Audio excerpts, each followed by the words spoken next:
Reverend Ken Gordon, spiritual leader for Centers for Spiritual Living, coming to you with the July 8th Sunday theme that we're using this year. And for the theme for the month of July, it's Revealing Wholeness. This particular topic that's coming up today is from Dr. Moira Fox, who's the Senior Minister and Director of Redondo Beach Center for Spiritual Living, Redondo Beach, California. And her title is One Healer.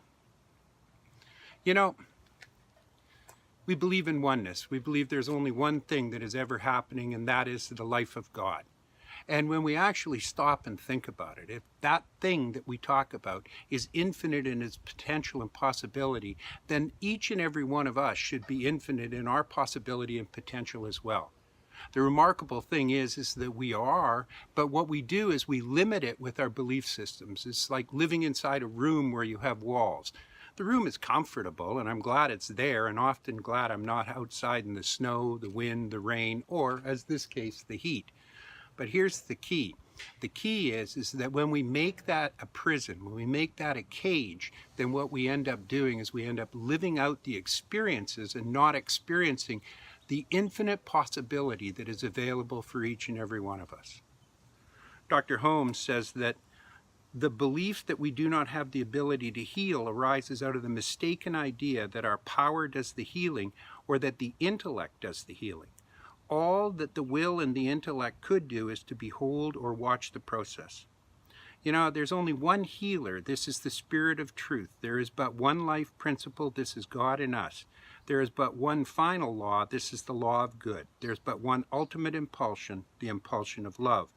And we must forever rid ourselves of the idea that it is the personal man who does the healing. We must know that it is not I, but the Father that dwelleth in me. He doeth the work. The divine Spirit is the only actor, the true Savior, the all in all, and is now manifesting itself, being all in all. It has no opposition, competition, or otherness.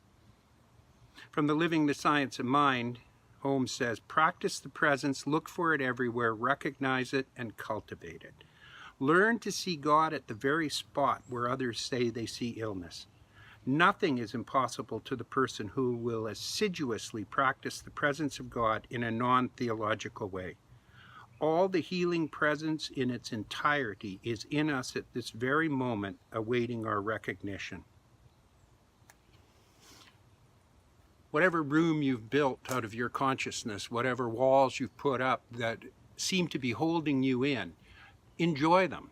Believe me, you are the architect, you are the designer of that particular experience. But let's know this together. Let's know that there is no limitation to our potential and possibility. Let's know that as we push those walls out and grow, not only as individuals, but also as society, that a greater life to be experienced comes into our experience and our world.